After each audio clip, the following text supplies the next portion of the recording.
Welcome back friends. Today in this video we will discuss about TSH hormone, that what is TSH hormone, how TSH hormone will be released and what is the function. Then we will understand the relationship between TSH with hyperthyroidism and hypothyroidism, and we will see normal ranges, and at the end we will see the causes of low TSH and high TSH.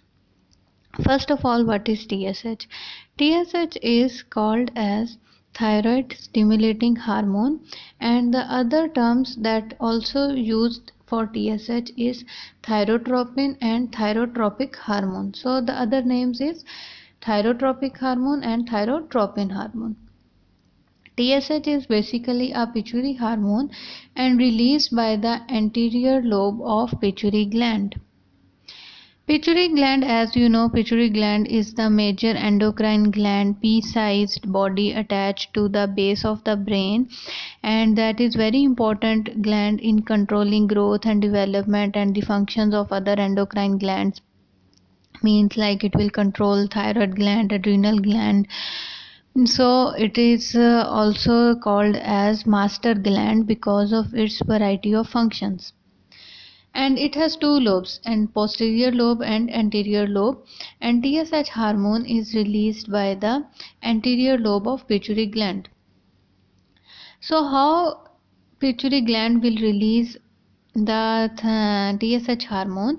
First, hypothalamus is also called as underchamber. Hypothalamus is a portion of brain that contains a number of small nuclei with variety of functions, and one of the most important function of hypothalamus is to link the nervous system to the endocrine system through the pituitary gland.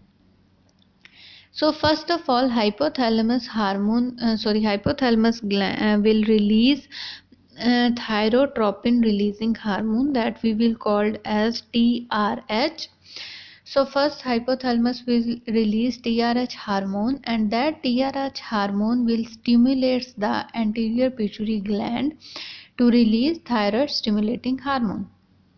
So first hypothalamus will release TRH hormone, and that TRH hormone when stimulate the anterior lobe of pituitary gland, then only pituitary gland will release TSH hormone. And then what is the function of TSH hormone? When TSH hormone will be released, it will stimulate the thyroid gland. Thyroid gland is butterfly shaped gland that is present in the neck. So TSH hormone will stimulate the thyroid gland to synthesize or to release T3 and T4.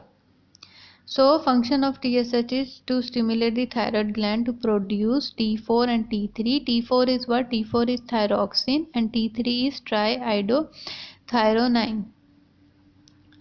So one other important point, that regulation of thyroid gland is by negative feedback loop. That is what means TSH in turn stimulate the thyroid gland to secrete the hormones, and when the level of thyroid hormones will be high, T3 T4, that hormones feedback to stop the hypothalamus from secreting TRH and pituitary gland from secreting TSH. That later in diagram also I will show you. So what is the purpose of TSH test? TSH test is done to find out thyroid gland is working properly or not. It can tell especially if any person thyroid gland is overactive, means hyperthyroidism. To diagnose hyperthyroidism, TSH will play an important role, or if thyroid gland is underactive, that time also TSH is very important to diagnose hypothyroidism. How I told you just in the start that we will discuss the relationship of TSH with hyper and hypothyroidism. So first we will see hyperthyroidism. For example, if you will see a report, in that report you saw the patient's TSH level is high but T3 and T4 level is decreased. It is showing that that patient have hyperthyroidism. Means in hyperthyroidism, TSH level will decrease and T3 T4 level will be increased. In next case, in the case of hypothyroidism, If you will see the report and that report is indicating that TSH level is high and T3 T4 level is decreased, so in that case what will happen, that case is indicating hypothyroidism. So you have to understand that if you are doing TSH test in your laboratory, or if you are getting your TSH report, and in that report, first of all, if you saw the TSH is within range, normal range, that is euthyroid, means your value is normal, your thyroid gland is functioning properly. But if you saw the report or if you did the test and you find out the patient TSH is low, it's indicating hyperthyroidism. And if you observe the TSH level is high, then it will indicate the hypothyroidism. So you understand the relationship of TSH with the hyper and hypothyroidism. Now just I will show you two diagrams. In one diagram we will see the location of pituitary gland and hypothalamus, and in second diagram we will see the thyroid gland regulation by negative feedback loop.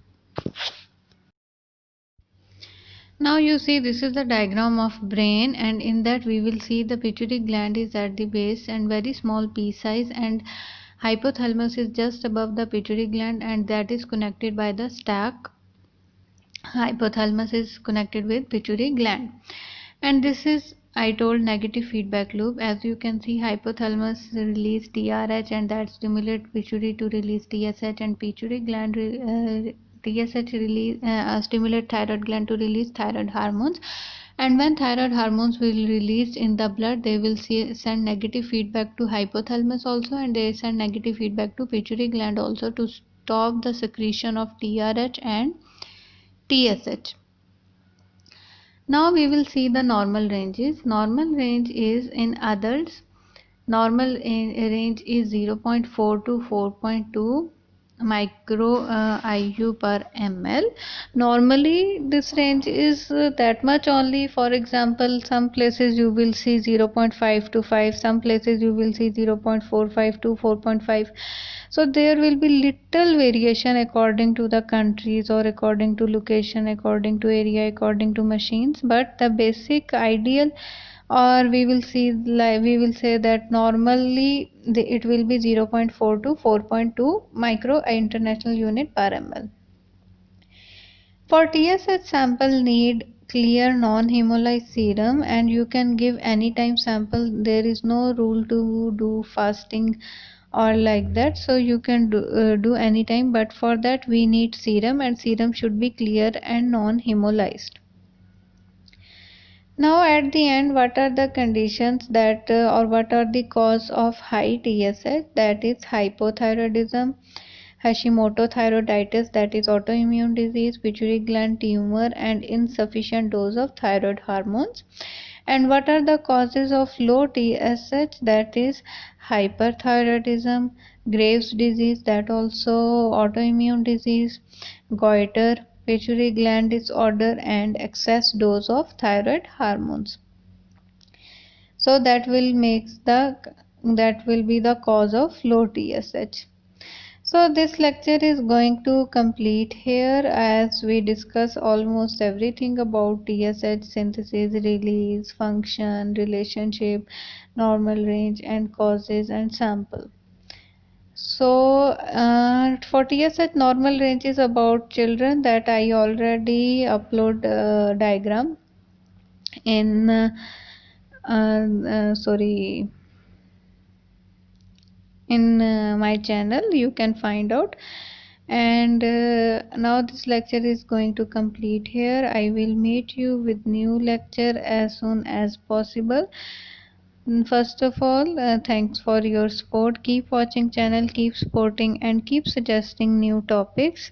That will be very helpful for me. I will meet you with new lecture as soon as possible. Thank you so much. Take care.